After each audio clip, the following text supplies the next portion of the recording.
Om Swastiastu. Perkenalkan, nama saya Igede Diguna Priyana dengan NIM 21055111003 akan mempresentasikan terkait UAS perancangan irigasi dan bangunan air. Untuk soal yang ada, itu ada 5 soal, dimana izinkan saya untuk menjelaskan soal nomor 1 ini dengan bantuan PPT. Untuk selebihnya akan saya langsung jelaskan pada Excel ataupun pada gambar AutoCAD. Untuk soal yang pertama itu, jelaskan apa yang dimaksud dengan creep line serta langkah-langkah yang dilakukan dalam mendesainnya. Jelaskan pula bagaimana pertimbangan-pertimbangan yang perlu diketahui jika creep line belum stabil atau belum memenuhi syarat. Jadi, yang pertama kita harus tahu terlebih dulu apa itu creep line. Creep line adalah sebuah garis berkelak-kelok di bawah tubuh bendung. Tekanan air dari hulu cenderung menyebabkan terjadinya rembesan yang mampu membahayakan tubuh bendung. Bahaya tersebut merupakan tekanan uplift atau gaya angkat. Fungsi dari clip line adalah menjadi penghambat sehingga tekanan uplift tadi menjadi berkurang. Sementara berdampingan dengan creep line ada namanya apron. Apron itu adalah perpanjangan dari creep line, sehingga tadi penghambat yang udah dibuat oleh creep line itu menjadi lebih panjang dengan ada bantuannya apron. Lanjut, langkah-langkah perhitungan creep line dan apron terbagi menjadi 3 langkah utama. Yang pertama itu adalah trial and error pada creep line. Sebenarnya jawaban ini sudah saya jelaskan pada bagian UTS, namun saya izin ulang jelaskan kembali karena merupakan bagian dari soal.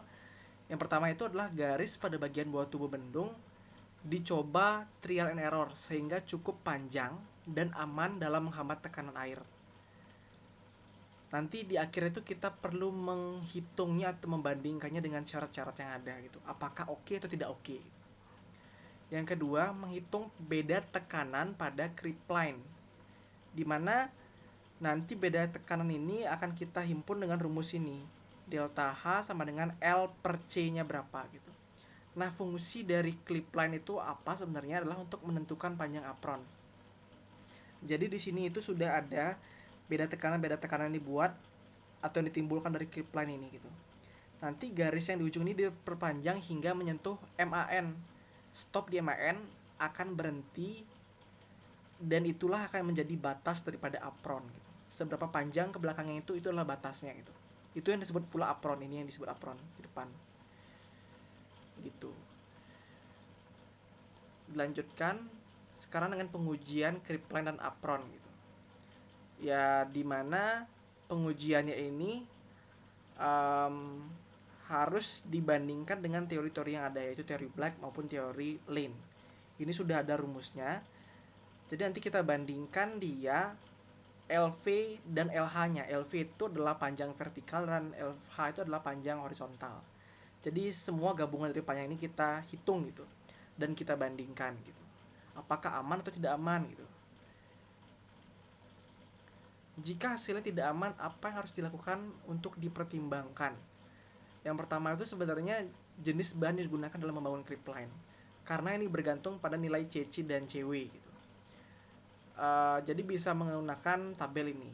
Tapi sebenarnya daripada itu, cara lainnya itu adalah dengan memperpanjang garis clip line maupun apron. Dengan catatan tetap dibuat cukup berkelak-kelok gitu. Jadi kalau ternyata misalkan dengan panjang 27 ini tidak aman, jadi diperpanjang lagi gitu. Kebetulan saya pribadi pun mengalami yang tidak aman. Yang tidak amannya itu bukan di bagian sini, tetapi yang tidak aman itu di bagian saat perhitungan stabilitas. Karena perhitungan stabilitas sangat berkaitan dengan clip line. Ketika tidak aman hasilnya di stabilitas, maka otomatis harus mengubah clip line. Saya pun seperti itu, dari 27 saya tambah panjangnya menjadi 30-an gitu. Dimana perbandingan antara tinggi vertikal dengan horizontal yang di awal ini sebisa mungkin lebih tinggi vertikal gitu. Kalau di sini saya pakai yang paling mentok 2,5. Slimnya itu panjangnya saya di sini 2 dan begitu pun yang lainnya. Seterusnya saya usahakan perbandingannya tidak terlalu mencolok gitu, panjang vertikal dengan panjang horizontal gitu. Intinya utama coba diperpanjang. Oke. Itu untuk jawaban soal nomor pertama yang bagian creepline, langkah-langkah dan cara menanganinya apabila tidak aman.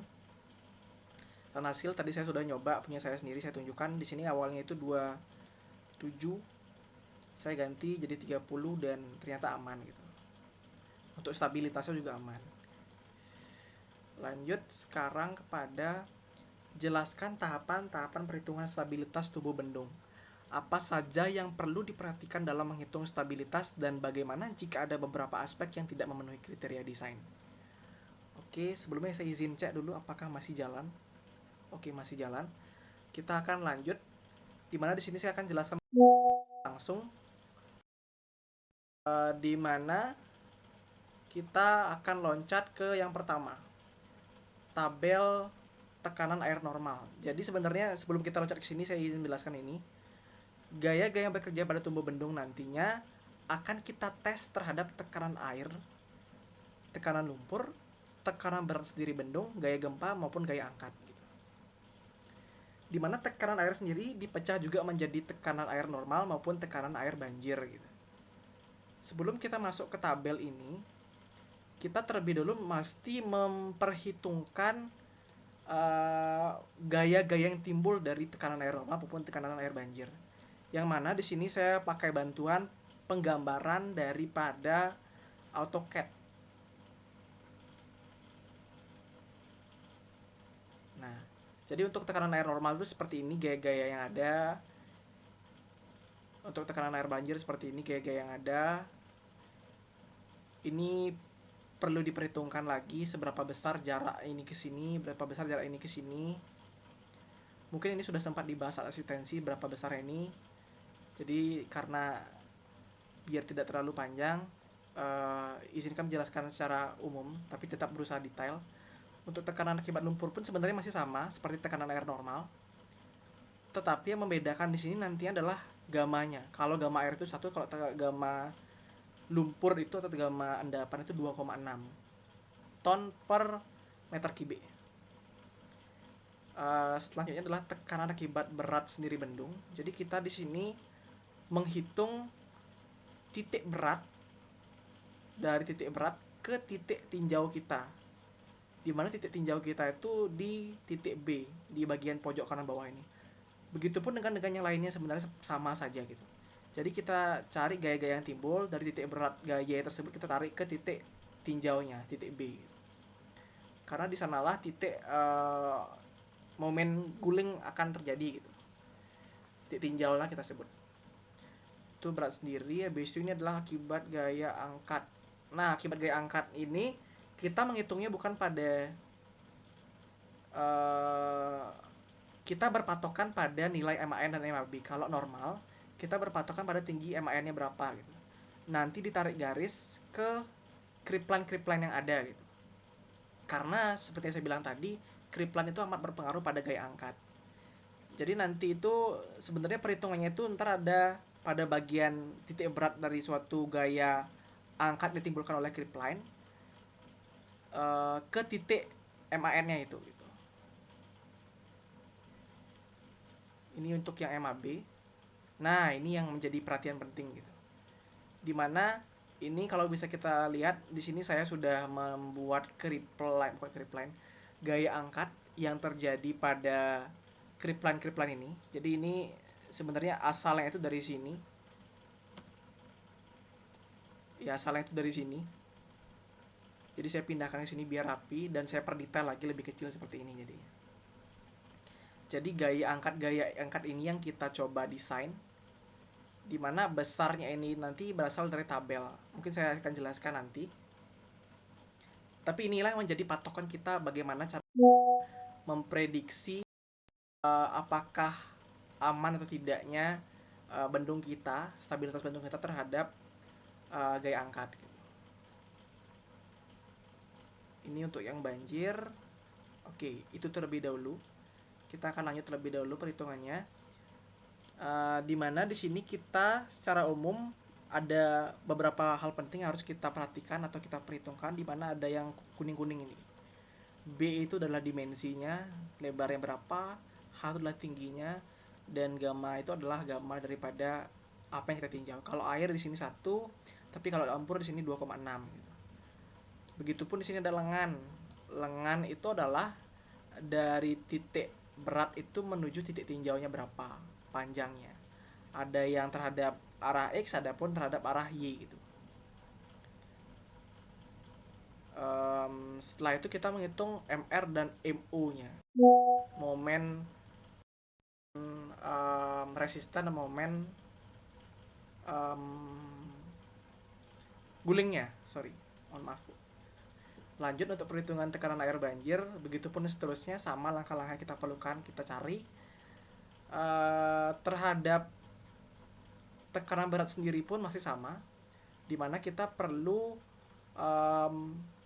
menghitung terlebih dahulu lebarnya berapa, hanya berapa dari tiap-tiap titik, maksud saya bagian atau pias daripada bendung.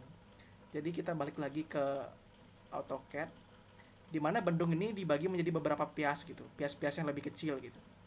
Nah, piasnya ini nanti kita akan cek titik beratnya di mana, dan kita tarik garis hingga ke titik tinjaunya berada di titik B gitu. Misalkan ini pias yang W1. Jadi terhadap Y dia mempunyai jarak 0,75. Terhadap nilai X dia mempunyai jarak 1 dari titik berat ke titik tinjau. Begitupun titik-titik yang lain pun akan diperiksa atau dicek seperti ini gitu, terhadap titik berat ke titik tinjau. Setelah dicek akan mendapatkan nilai MR, MO. Begitupun untuk yang berat sendiri bendung ini pun akan mendapatkan nilai MR dan MO-nya berapa. Nah, ini nanti yang berperan penting dalam perhitungan stabilitas terhadap gaya gempa dan vertikal gitu. Gaya gempa horizontal dan gaya gempa vertikal. Ini mohon maaf kurang lengkap. Dimana untuk yang gaya gempa horizontalnya itu rumusnya itu adalah KH dikali sigma V1. V1 itu apa? Ini V1 berat daripada tekanan berat sendiri bendung gitu. KH-nya itu adalah koefisien untuk pasangan batu kali untuk gaya gempa horizontal sebesar 0,1. KV pun berupa koefisien, tapi untuk gaya gempa vertikal sebesar 0,05. Rumusnya di sini adalah W dikali KV, di mana rumusnya itu seperti ini. Sama. Weak. Ini pun harusnya weak. Oke, kita lanjut sekarang ke perhitungannya ini. Nilai KH, momennya, tadi itu gayanya, ini momennya, dimana momennya itu adalah KH dikali sigma MO1 untuk yang horizontal dan MR1 untuk yang vertikal. Ini dia.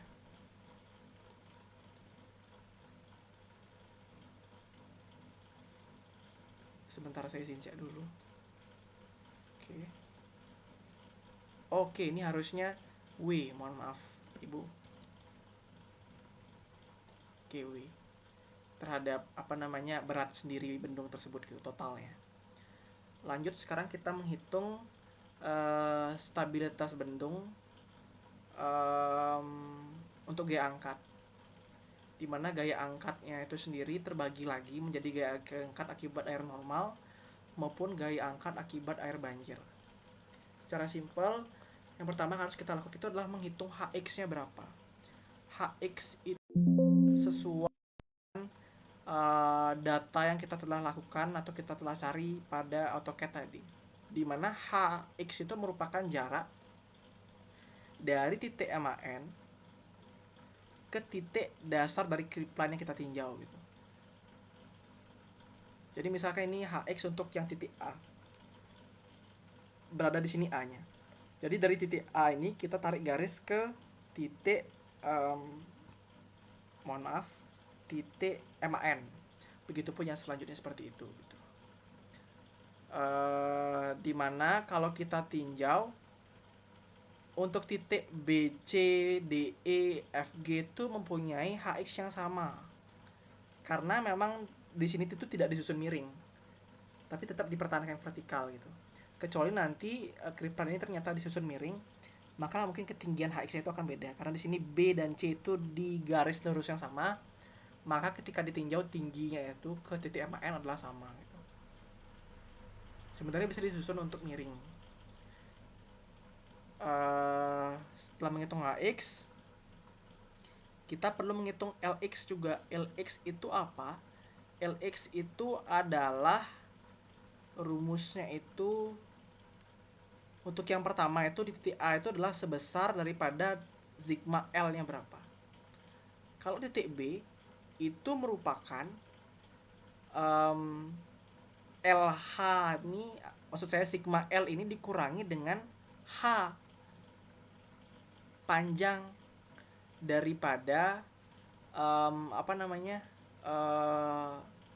titik A ke B gitu. Titik A ke B nya itu di sini 2,5. Makanya untuk LX nya itu sigma L dikurangi 2,5 gitu. Karena sigma L itu kan rumusnya adalah LH vertikal ditambah horizontal gitu. Jadi untuk tahu nilai LX nya titik B ini, ya kita kurangi LH plus LX dikurangi dengan A ke B nya itu berapa. Syarat bisa dimengerti. Begitupun untuk nilai yang C, D, dan seterusnya gitu. Rumusnya itu dikurang. Oke. Sekarang kita perlu menentukan UX sekarang. Nah, tapi UX ini datangnya dari mana? Datangnya dari sebuah rumus. Jadi rumusnya itu ada ini. UX sama dengan HX min LX per sigma L kali delta H. Nah, HX dikurang 0,140 ini didapat dari pembagian LX per sigma L nya berapa. Itu yang menjadi dasar gitu. Mohon maaf, sigma L dibagi delta H dibagi sigma L. Jadi LX itu nanti yang pindah tempat ke belakang. Jadi ini yang menjadi faktor pengali nanti di akhir gitu. Kita lihat rumusnya. HX, betul, HX ini dikurangi LX T75 ini dikali dengan faktornya ini. Begitupun rumus-rumus di bawahnya. Sama. Itu untuk mencari nilai UX atau gaya-gaya yang akan kita input pada AutoCAD. Kita mau lihat ya contoh ini, yang ini.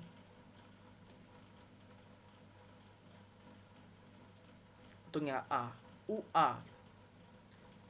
Nanti kita pertama buat dulu garis-garisnya ini.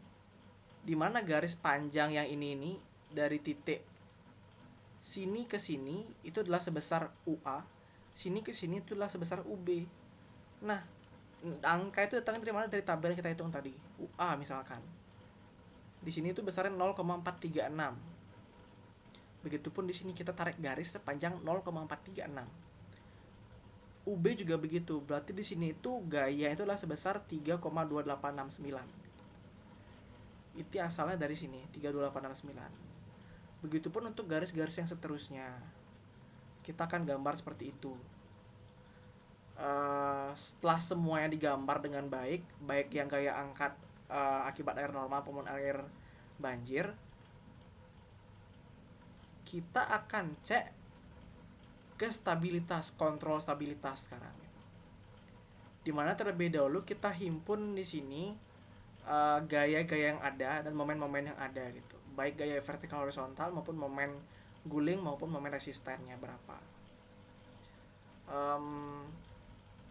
Untuk perhitungan momen-momen juga sebenarnya sedikit tambahan.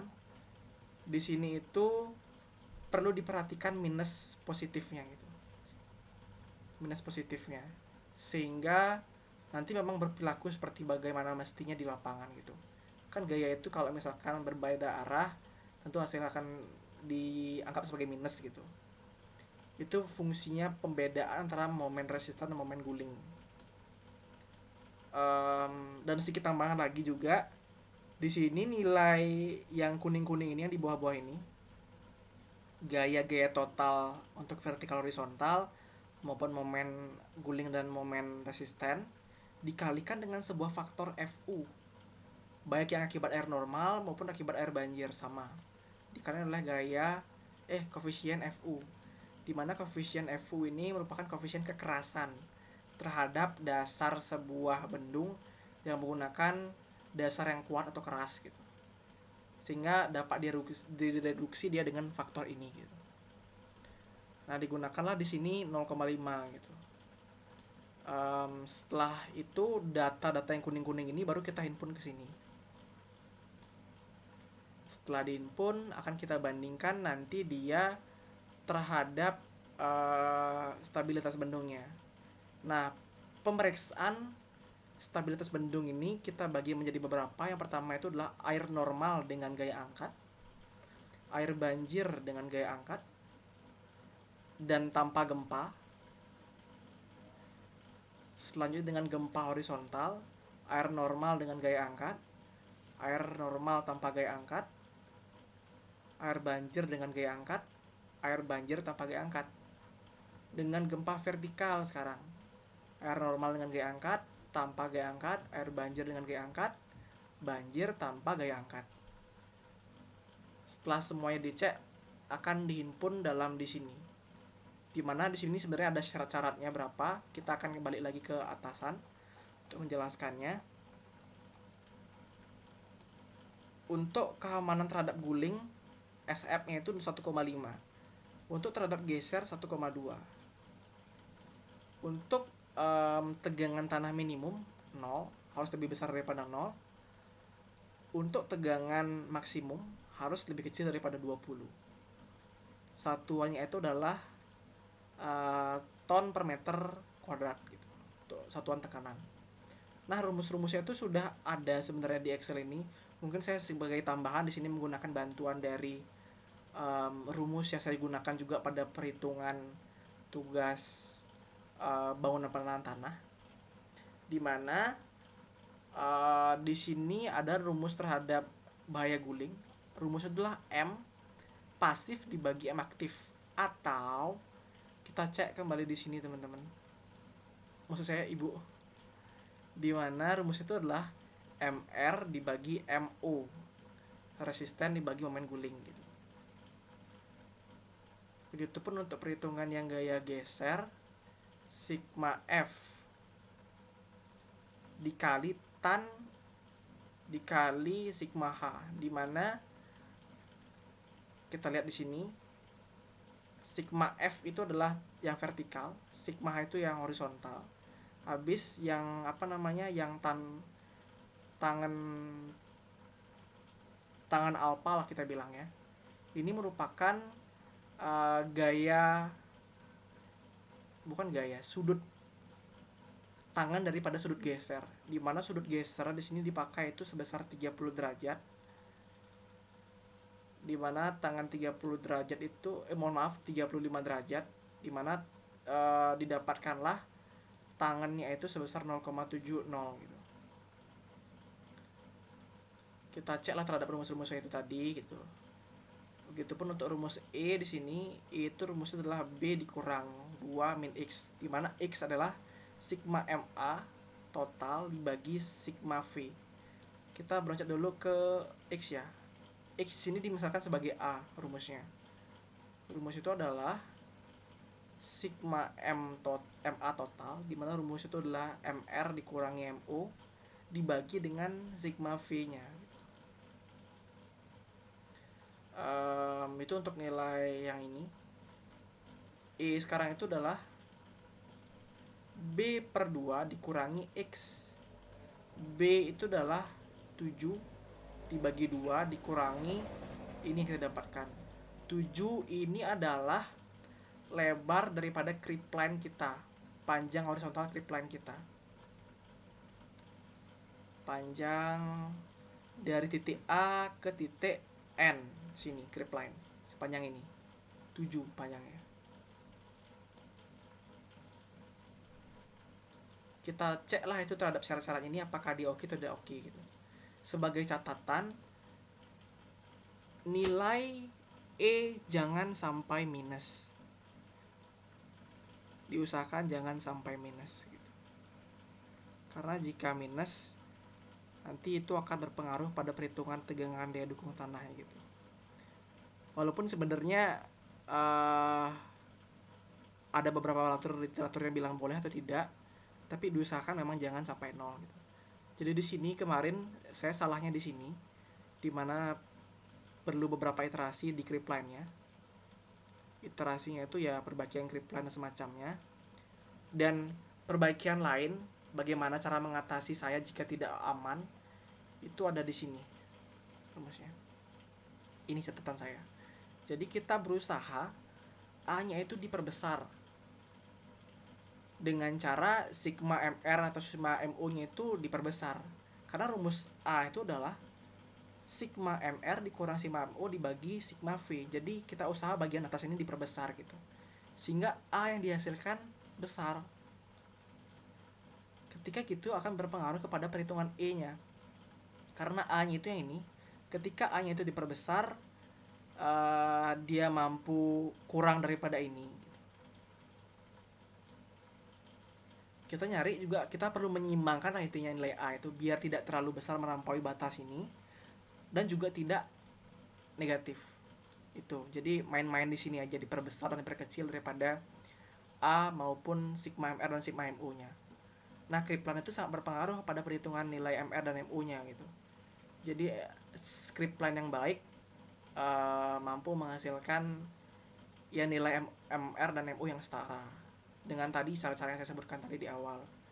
Kripline-nya perbandingan antara vertikal dan horizontalnya jangan sampai terlalu besar gitu. Itu yang coba di trial and error. Izin ngecek masih aman? Oke, masih aman. Di sini saya akan lanjut kepada penjelasan berikutnya, di mana penjelasan soal 3. Jelaskan bagaimana tahapan-tahapan perhitungan pintu pengambilan dan hal-hal apa saja yang perlu diperhatikan dalam mendesainnya.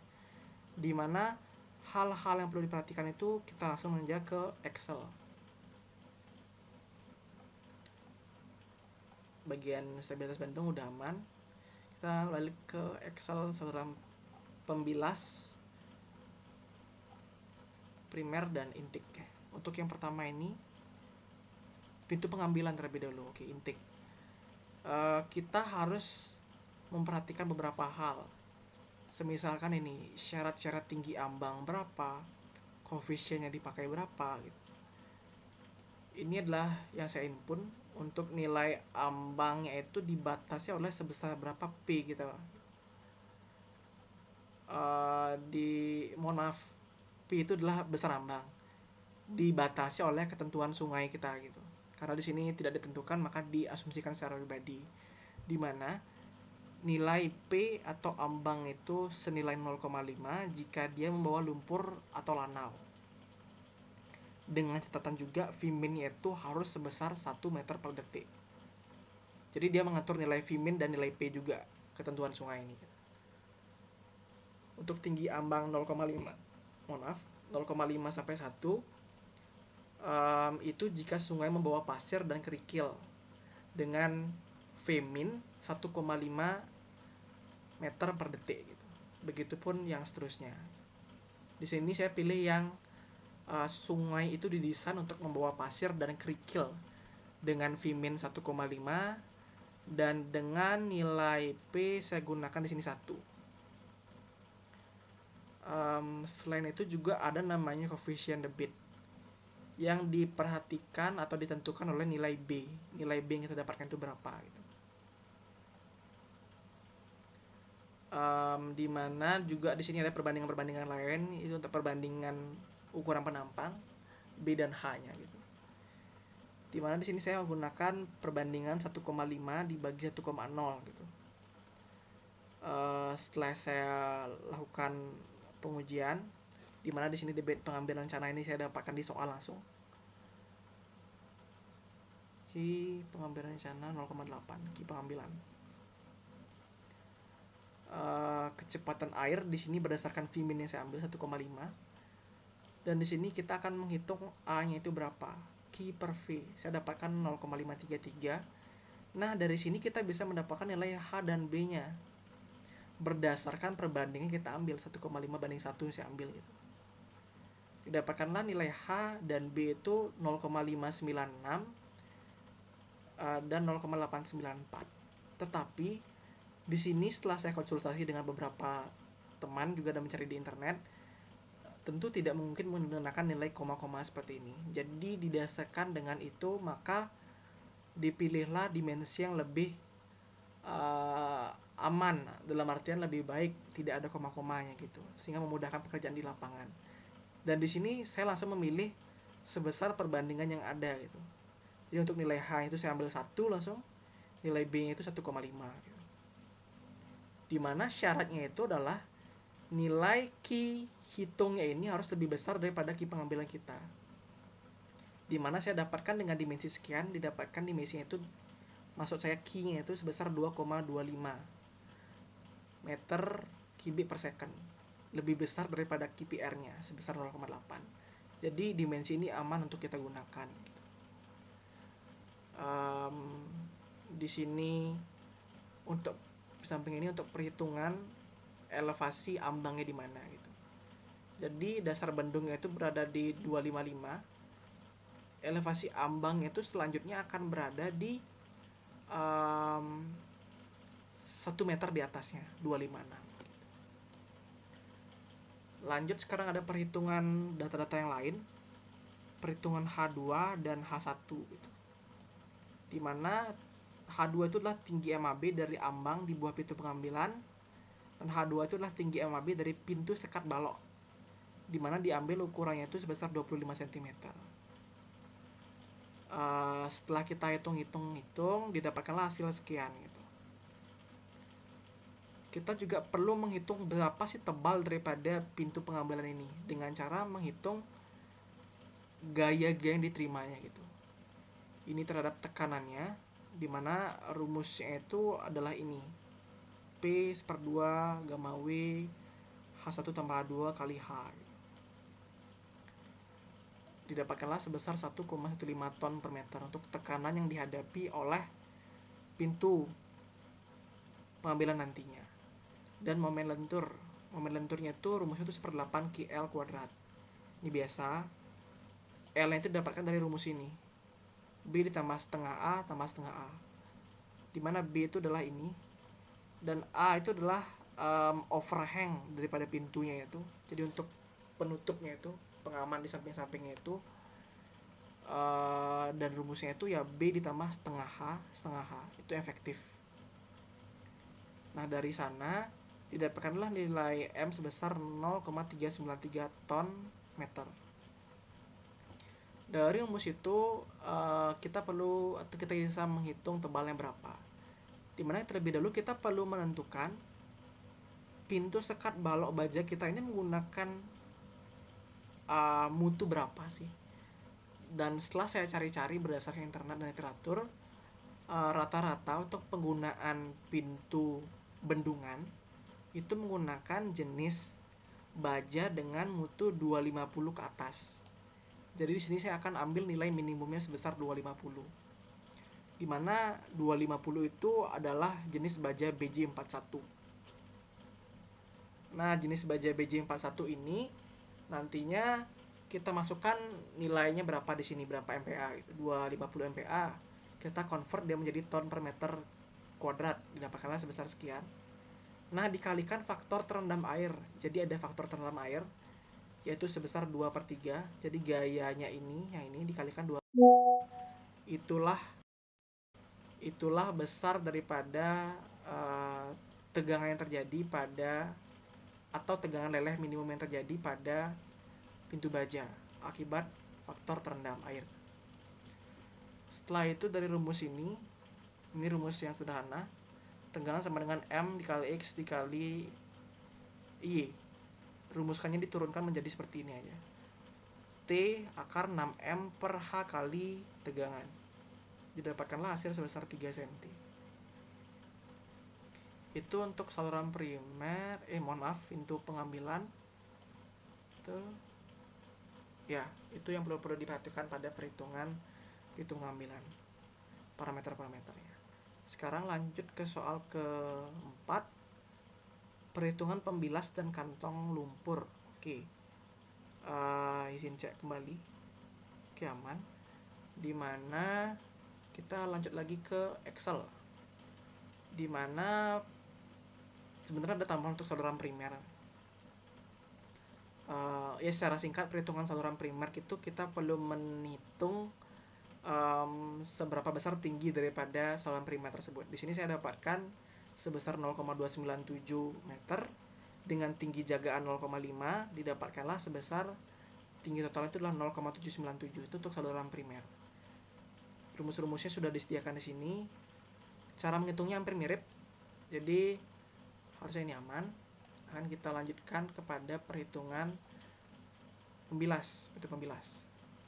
Di sini kita perlu memeriksa pintu pembilas kita, apakah dia pintunya terbuka sebagian atau terbuka penuh. Ketika nilai daripada yang didapatkan itu lebih besar daripada tinggi daripada bendungan kita, maka dia harus dibuka penuh. Jadi kebetulan di sini saya mendapatkannya pintu terbuka penuh. Tapi yang pertama kita harus mengecek terhadap pintu terbuka sebagian gitu. Kita cek dia dengan rumus seperti ini. Ketika nilai Y-nya itu lebih besar daripada H, maka dia harus menggunakan pintu terbuka gitu. Tidak bisa dia menggunakan pintu terbuka sebagian. Rumus-rumus di sini sudah jelas. Rumus untuk nilai Z dan nilai H itu berapa, dan didapatkanlah nilai Y akhirnya gitu. Untuk pintu terbuka penuh pun di sini sudah ada perhitungan rumusnya. Sebenarnya jika sudah pasti di sini tidak bisa menggunakan pintu terbuka sebagian, maka pasti akan menggunakan pintu terbuka penuh. Cuman di sini tetap dihitung untuk memastikan kembali gitu. Dan hasilnya saya akan mendapatkannya sebesar sekian gitu. Jadi masih aman gitu lah. Dan bisa menggunakan pintu penuh. Dan pasti menggunakan pintu penuh. Karena di sini sudah tidak bisa lagi. Itu untuk perhitungan kapan dia menggunakan pintu terbuka sebagian, kapan dia menggunakan pintu terbuka penuh. Lanjut sekarang kepada perhitungan dimensi dari pintu pembilas itu sendiri. Langkahnya masih mirip seperti perhitungan pada pintu intake atau pintu pengambilan, dimana di sini tambahnya itu ada ini. Untuk nilai H baloknya itu 0,25, gamma W atau water 1, gamma sedimen 2,6, sudut gesernya di sini 30 derajat, KA-nya di sini dipilih, sing KA didapatkan sebesar 0,33 gitu. Oke, lanjut sekarang ke akibat tekanan air. Ya, di sini menghitung besar tekanan air yang diterima oleh pintu tadi, didapatkanlah sebesar sekian 1,40 T per meter. Akibat tekanan lumpur, kita menghitung juga tekanannya berapa. Nah, dari kedua tekanan tadi ini kita gabungkan tekanan totalnya menjadi sekian gitu. Sama persis seperti mencari perhitungan dimensi pintu pengambilan. Kita menghitung sebesar tekanannya berapa, P-nya. Tapi di sini hanya terhadap air.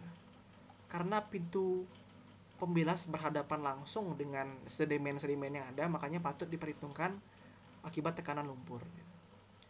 Tekanan totalnya didapatkanlah sekian, 0,905 T per meter. Mohon maaf, ini 2,310 T per meter. Setelah tekanan kita menghitung momen lenturnya berapa. Rumusnya juga masih sama, L sama dengan B per setengah A tambah setengah A gitu. Dimana di sini digunakan B-nya sekian.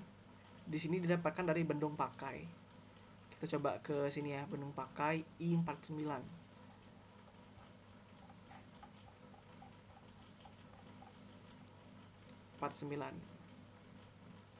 Oke, ini. Jadi inilah lebar maks pintu penguras atau pintu pembilas, sama saja gitu.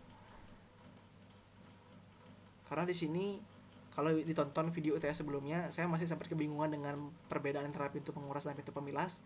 Cuman sekarang yang sudah saya pahami, ini maksudnya adalah pintu pembilas untuk yang di bagian depan. Pintu penguras itu adalah pintuan yang ada di setelah kantong lumpur gitu.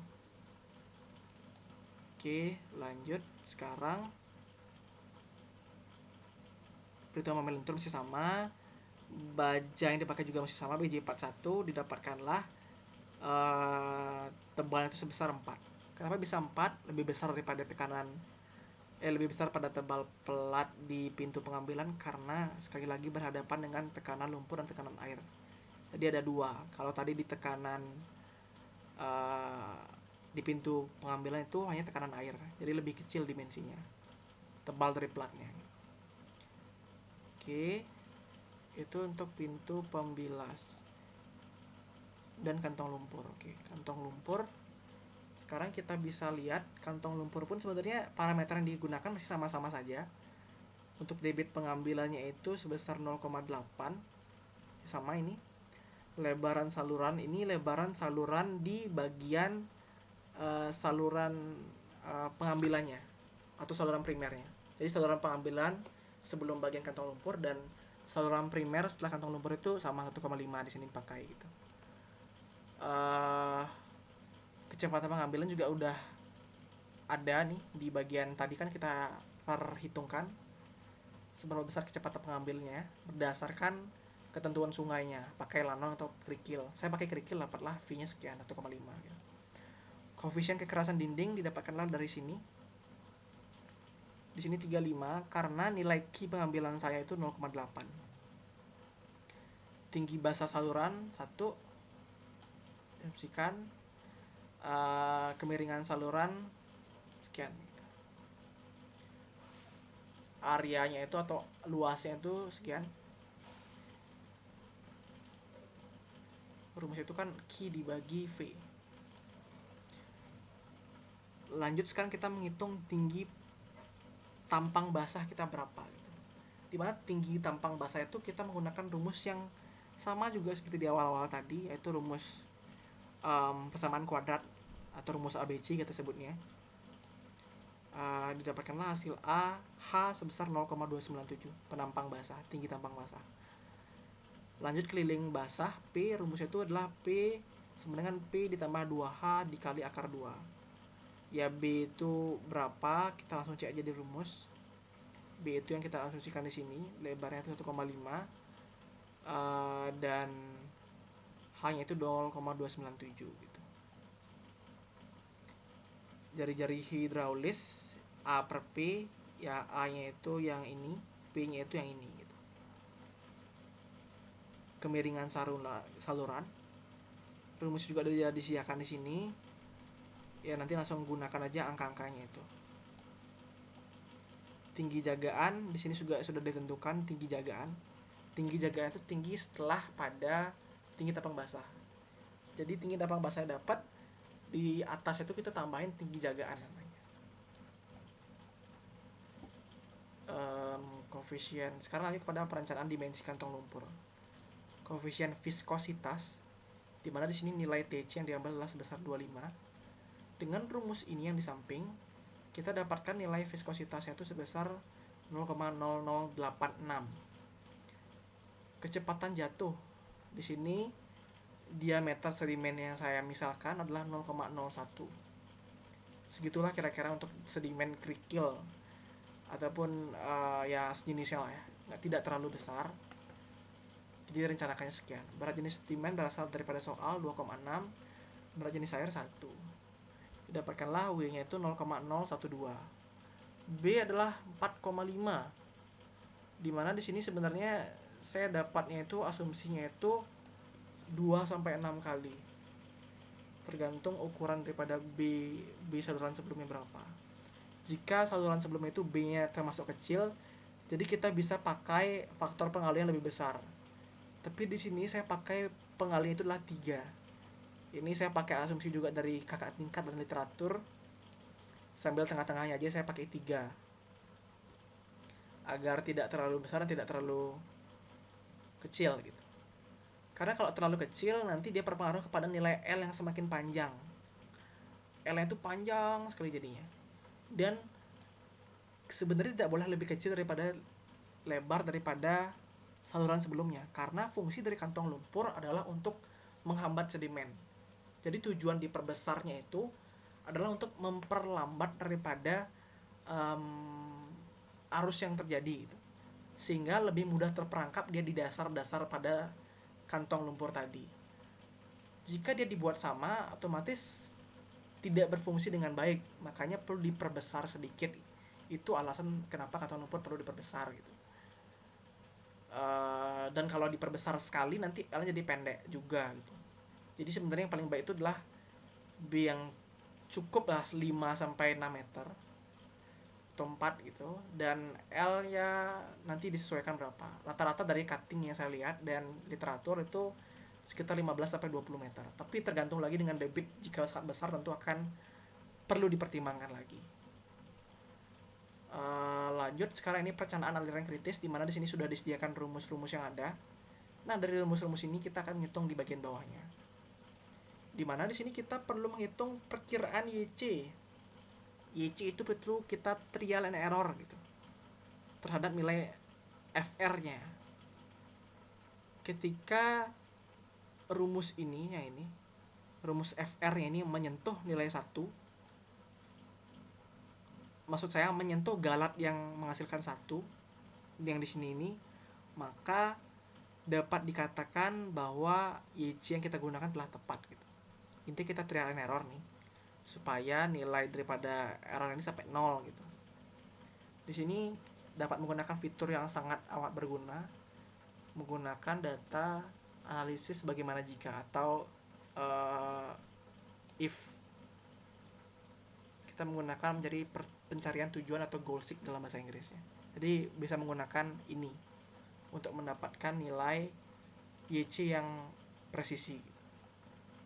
Di sini digunakan YC-nya itu 0,121. Mohon maaf ini belum ditambahkan, perbarui 21.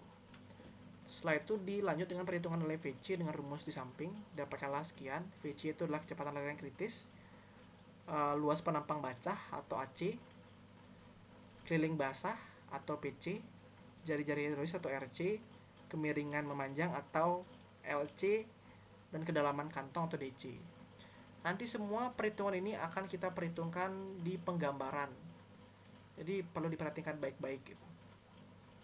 Seberapa besar kedalamannya, seberapa besar yang lain-lainnya gitu. Oke, saya tunjukkan sedikit gambar-gambarnya. Izin cek. Oke. Gambar-gambar itu seperti ini kantong lumpur. Kita bisa melihat keberapa kedalamannya. Di sini kan saya dapat itu 0,208. Tadi kita dapatkan nilai H itu atau tinggi basahnya itu 2,97, dan 0,45 atau jagaan atau freeboard ini kita dapatkan dengan rumus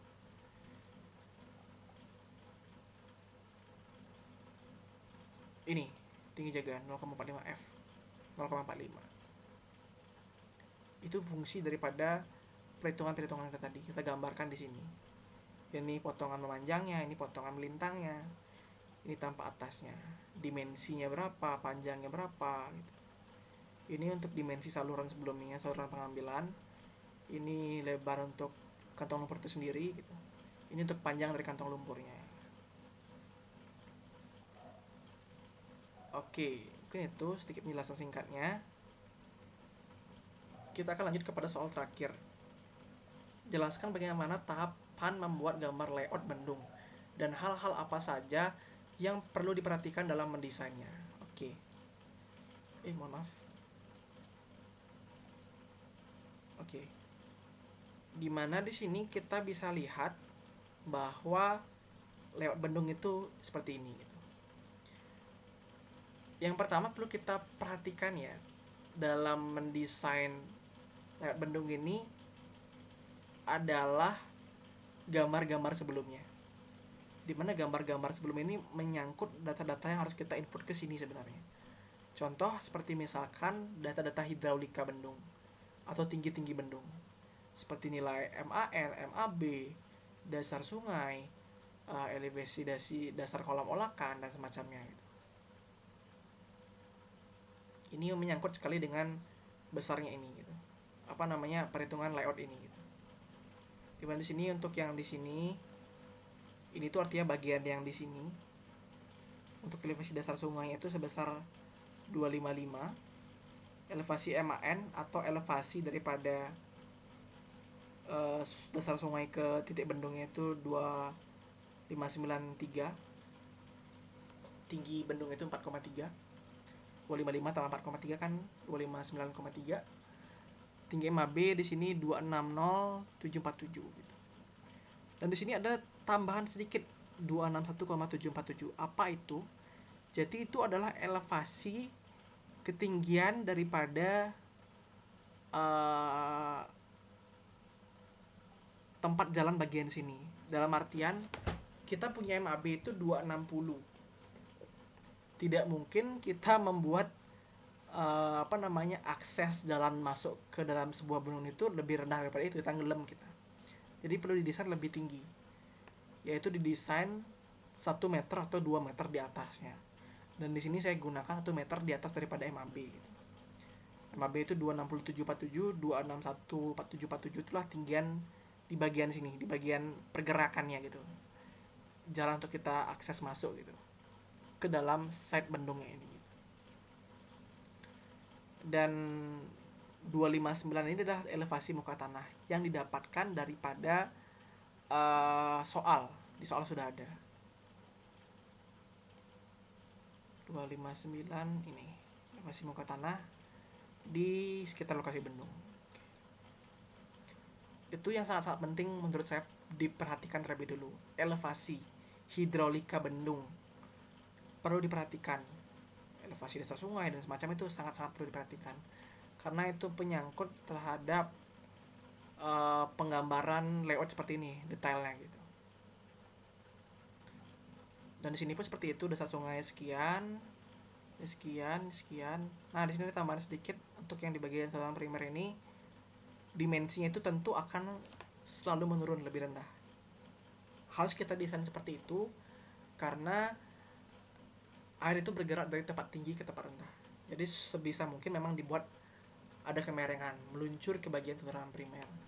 Jadi ini ditentukan pada bagian lapangan nantinya gitu. Dan semakin ke ujung semakin menurun elevasinya. Seperti itu. Sekarang kita lanjut kepada hal-hal yang harus ada pada bendung. Seperti misalkan akses jalan masuk. Nah, di sini tuh ada namanya railing juga. Railing itu untuk pembatas pergerakan kita gitu. Ini adalah elevasi muka air ke tanah ini untuk misalkan kita gunakan dalam pembangunan gedung atau pembangunan jalan masuk dan semacamnya gitu. Dan di sini juga ada DPT gitu. Di mana bagian DPT ini nanti di bagian sebelah bawah ini ada tangganya gitu untuk turun untuk melihat gitu atau memeriksa keadaan dari bendung gitu. Ada. Nanti sebenarnya gambar di tanah itu ada di sini gitu. Cuman secara umum akan saya jelaskan terlebih dahulu secara umum layoutnya itu. Adapun dari mercu bendungnya itu sendiri atau tubuh bendung itu sendiri seperti apa. Ini kalau bisa dilihat kenapa gambar itu seperti ini. Ini adalah penggambaran atau pengandaian tambah atas. Jadi dia semakin ke atas itu kan semakin banyak gitu kerucutnya atau bentuk lengkungnya. Jadi makin kesini itu makin tipis gitu, makin dekat gitu. Seperti itu. Sedikit penjelasannya kenapa seperti ini gambar daripada tubuh bendungnya sebagai pemisalannya biar lebih mudah. Jadi dari sini tuh dia mengerucut dan sampai ke bawah mereng. Oke, ini adalah gambar daripada pilar dan pintu pembilas sesuai yang kita desain pada bendung ini. Jumlah pilarnya adalah 4. Ini kita desain. Pilar itu ada 4 di sini dan pintu pembilasnya otomatis ya di tengah daripada pilar-pilar tadi. Ada 3 buah. Di samping kirinya pun juga ada namanya akses jalan gitu. Atau akses bangunan dengan ketinggian lebih tinggi daripada MAB-nya tadi, yaitu 261 gitu.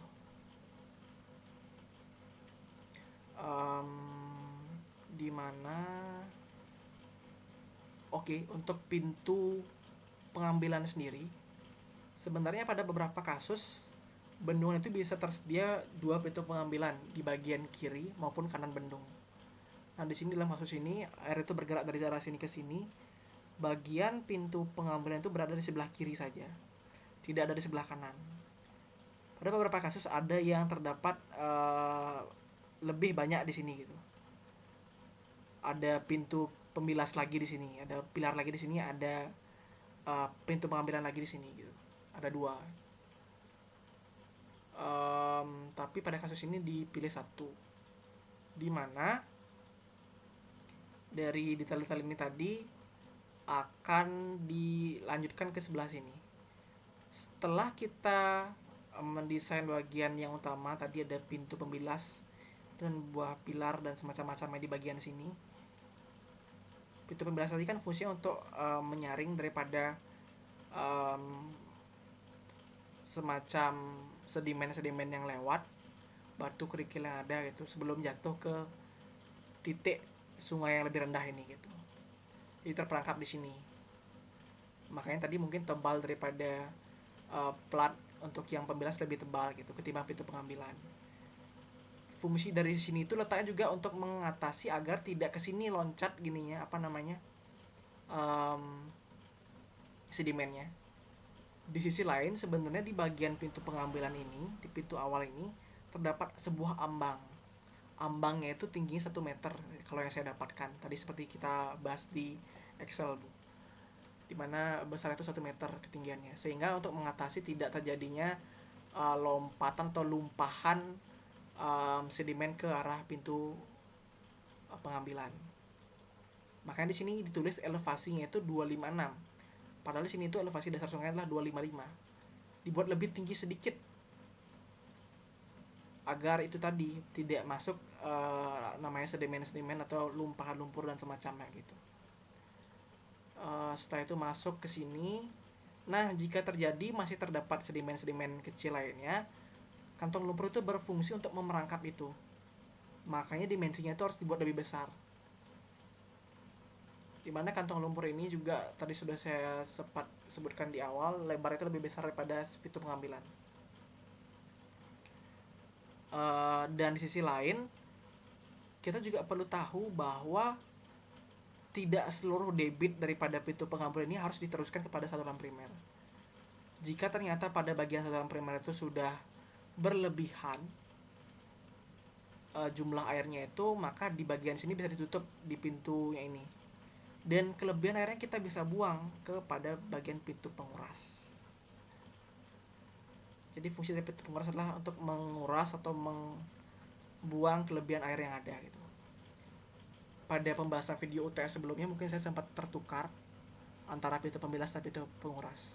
Tetapi setelah saya pahami sekarang, pintu pembilas itu adalah pada bagian awal di samping tubuh bendung, dan pintu penguras itu berada di bagian akhir setelah kantong lumpur. Jadi yang secara umum yang perlu kita perhatikan itulah hidraulika bendungnya ada apa saja, dan jumlah daripada bangunan-bangunan atau komponen bendung itu apa saja, apakah mau di kiri saja fasilitasnya atau di kanan juga ada. Dan kalau dalam penggambaran yang penting itu ya tadi dimensi-dimensinya, sehingga dimensi-dimensi ini berdasarkan daripada dimensi-dimensi detail yang telah kita buat pada sini gitu. Perlu juga diskalakan dengan baik gitu, sehingga hasilnya tepat. Itu daripada layout. Ini untuk lebih detailnya terkait potongan-potongan yang mungkin akan diperiksa oleh ibu dosen. Oke, telah habis cara pembahasan daripada UAS perencanaan terbang saya. Terima kasih kepada ibu dosen dan saya ucapkan Om Santi Santi Om.